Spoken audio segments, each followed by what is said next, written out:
Thank you, Mr. Chairman. And I do want to thank you, Chairman Pallone, Chairman Stupak, as well as the ranking members Barton and Walden, for allowing us to have this markup today. And you indeed worked with myself and Mr. Barton to ensure that the oversight jurisdiction of this committee, did indeed matter.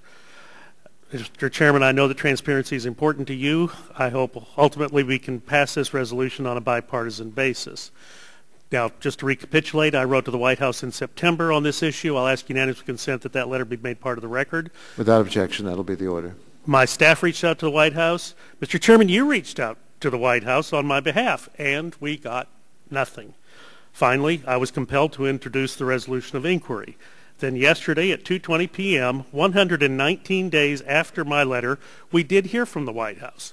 What'd we get? We got logs that the press had had a month ago. We got a series of public statements and press releases all printed off the White House website. Not one document that was not available to everyone. The White House thus claims to this committee that not one novel document, note, email, or call record exists regarding meetings with these major stakeholders. No one in this room believes that. The subject of this meeting is not the fact that the White House did not respond to my letter. The subject is the resolution of inquiry. If anyone on this committee doubts that there's not one scrap of physical or electronic information as requested by the resolution of inquiry dealing with any of the talks in the White House, then obviously you need to vote in favor of the resolution of inquiry.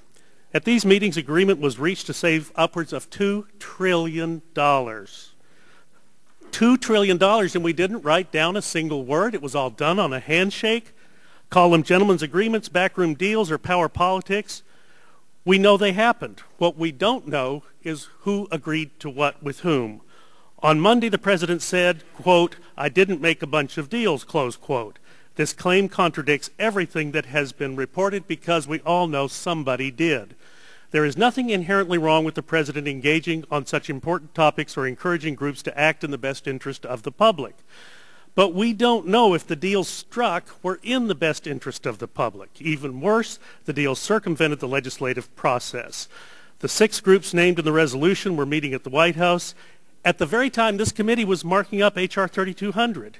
How could our markup be viewed with any integrity if the real deals were being cut down on the other end of Pennsylvania Avenue? Maybe this is how we got a new bill. Doubled in size, 2,000 pages from the 1,000 we sent out of here. But as Mr. Walden has pointed out, stripped of nearly all of the bipartisan work done by this committee, including, I might add, a landmark unanimous vote for patient protections offered by myself and Mr. Dingell based off the Norwood-Dingell Patient Bill of Rights. Now, I have to ask, was this a payoff to the insurance companies? Over in Senate Finance markup, Senator Nelson from Florida introduced an amendment regarding drug prices. Senator Carper, arguing against the amendment, said, whether you like pharma or not, we have a deal. In the same markup, the Senate Finance Committee endorsed a commission to slow Medicare spending. However, the bill had to be rescored and rewritten to exclude hospitals because, according to Congress Daily, quote, they already negotiated a cost-cutting agreement, close quote, with the White House. Finally, Senators Dorgan and McCain introduced a floor amendment on prescription drug reimportation. I don't support prescription drug reimportation. It's a bad idea, but they still should have had the ability to argue their point on policy. But according to the Hill, a deal between the White House and the pharmaceutical industry held up and defeated the amendment. Now, the press seems to know more than we do. The letter I received from the White House claims that much information has been released. Well, I want what hasn't been released, and I want the real details. Again, I don't support some of the policies that were promulgated on the Senate side, but I'm willing to debate anyone on my position and let the best policy win on its own merits. Allowing these deals to guide the legislative process is a dereliction of our responsibility of legislators and reflects poorly on this committee. In December, we had a hearing on price manipulation of pharmaceuticals. You had to wonder, was that all the product of secret negotiations? None of us know, and the American people deserve to know. These questions will continue hovering over this committee until we fill in some of this history. This is not about the groups named in the resolution. I don't blame them for advocating policies impacting their industry. Of course they're going to do that. I want to know what the White House negotiated with whom and on what terms. I want to know how those deals influence the legislative process, and I want to know why a president who committed himself to transparency feels no need to heed the request of this committee. On January 31, 2008, the president promised, "That's what I will do, bringing all parties together, not negotiating behind closed doors." All of these will be up on C-SPAN.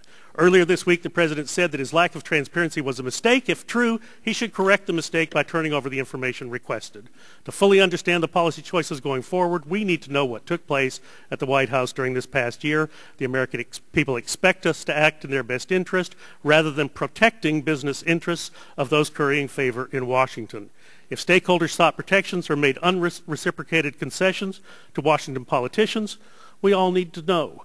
These negotiations may have produced consensus on policy changes that are proper and needed, but we can never be certain until all of the facts are known. Mr. Chairman, I thank you for your indulgence, and I will yield back the balance of my time.